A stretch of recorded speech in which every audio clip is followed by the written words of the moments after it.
တငယ်ချင်းများအားလုံးမင်္ဂလာပါဖူ PKK channel မှာပြန်လည်ကြိုဆိုပါရစေဒီနေ့မှာတော့လောက်ရတာတဲ့လွယ်ကူပြီးအရန်လဲစားလို့ကောင်းတဲ့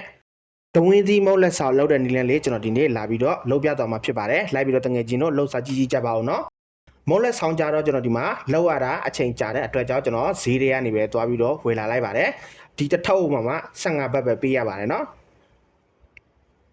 တထုပ်ဆိုလို့ရှိရင်လူ2ယောက်3ယောက်လောက်ကောင်းစားလို့ရပါတယ်ဈေးတွေကကျွန်တော်တို့ဝယ်လာတဲ့ဒီမုတ်လက်ဆောင်တွေကထုံးရည်ကြီးတွေပါတာဖြစ်တဲ့အတွက်ထုံးရည်ကြီးဆင်သွားအောင်ဒီနေရာမှာကျွန်တော်ရေတန့်နေပါတော့2ပြန်3ပြန်လောက်ဒီနေရာမှာရေလေးတွေဆေးတာပေးလိုက်ပါတယ်ရေဆေးပြီးဆိုရင်သူ့ထဲမှာအေးသွားအောင်ကျွန်တော်ဒီနေရာမှာရေခဲတုံးလေးတွေနဲ့အေးခံတာပေးလိုက်ပါတယ်နော်ဒီမှာကျွန်တော်တို့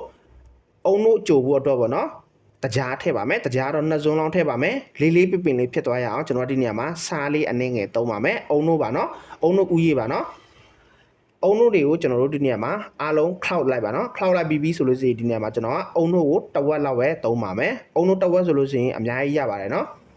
အုံတို့လေးတွေထည့်ပြီးဆိုရင်ရေလေးမှာဒီမှာအနှင်းငယ်ထပ်ပြီးတော့ထည့်ပါမယ်ထည့်ပြီးဆိုလို့ရှိရင်အားလုံးကိုဒီနေရာမှာတကြားလေးတွေပေါ့နော်အနှဲငယ်ပြုံဝင်တော့အောင်ဒီနေရာမှာရောပြီးတော့မှွေပေးလိုက်ပါမှွေပေးပြီးဆိုလို့ရှိရင်ကျွန်တော်တို့ဒီနေရာမှာဒီမီးလေးနဲ့ပေါ့နော်မီးလေးနဲ့သူ့ကိုတဲတာပေးလိုက်ပါနော်တဲတာတော့ကျွန်တော်ကဒီနေရာမှာဒဝင်းသီးလေးကျွန်တော်ဒီမှာခွဲပါမယ်ဒဝင်းသီးကြတော့ဟိုတနေ့ကကျွန်တော်မဟာချိုင်းမှာဒီတင်တန်းမှာပေါ့နော်တွိုင်းနဲ့ညီလေးတယောက်ကလက်ဆောင်ပေးလိုက်တဲ့ဒဝင်းသီးလေးပဲဖြစ်ပါတယ်သူ့ကိုဒီနေရာမှာကျွန်တော်ပေါ့နော်ဒီတစ်ခါစားအတုံးလေးလောက်ပေါ့နော်ဒီနေရာမှာကျွန်တော်လီတာလိုက်ပါမယ်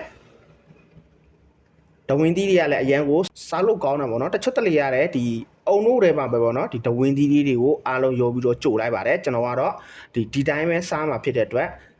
ကျွန်တော်ဒီအုံတို့တွေမှာပေါ့နော်ထည့်ပြီးတော့မကြိုတော့ပါဘူးเนาะစားပြီးတော့ကျွန်တော်တို့ပြင်ဖို့အတွက်အစောကကျွန်တော်တို့လောက်လာတဲ့ဒီမောလက်ဆောင်ဘက်လေးတွေကိုဒီမှာထည့်ပါမယ်ခိုင်မောလက်ဆောင်ဘက်လေးတွေကနည်းနည်းမှာပါတယ်เนาะအထားလဲခန့်ပါတယ်เนาะမောလက်ဆောင်ဘက်လေးတွေဒီမှာထည့်ပြီးဆိုလို့ရှိရင်ဆိုတော့ကျွန်တော်တို့ဒီဒဝင်းသီးလေးတွေဒီမှာအပေါ်ကနေပေါ့နော်ဖြူထည့်ပြီးလိုက်ပါတကယ်လို့ကောင်းငင်းတွေထည့်မယ်ဆိုလို့ရှိရင်လည်းထည့်လို့ရပါတယ်နော်ကောင်းငင်းတွေပါမုတ်တွေရှိတယ်ဆိုလို့ရှိရင်လည်းထည့်မယ်ဆိုရင်ထည့်လို့ရပါတယ်ကျွန်တော်ကတော့လုံးဝမထည့်တော့ပါဘူးနော်ပြီးရင်ဆိုတော့ကျွန်တော်တို့ကြိုထားတဲ့ဒီအုံနိုးလေးတွေကိုထည့်ပေးလိုက်ပါနော်ကျွန်တော်ကအုံနိုးမြများနဲ့စားရတာပို့ပြီးတော့ကြိုက်ပါတယ်ဒါကြောင့်မို့အုံနိုးရီကိုကျွန်တော်ခက်မြလေးထည့်ပါတယ်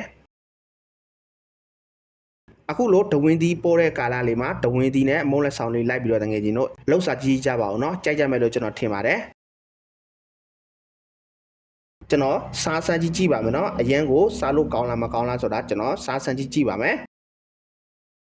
ဒီဗီဒီယိုလေးကိုသဘောကျပြီးကြိုက်နေတဲ့ရင် like and share လေးနှိပ်ခဲ့ပြီးဖို့တောင်းဆိုလိုက်ပါရစေကျွန်တော်ရဲ့ Food PKK Facebook page မှာဟင်းချက်နီလေးတွေတင်ထားတာဖြစ်တဲ့အတွက်ဟင်းချက်စားခြင်းတဲ့တငယ်ချင်းတွေလာရောက်လေ့လာလို့ရပါတယ်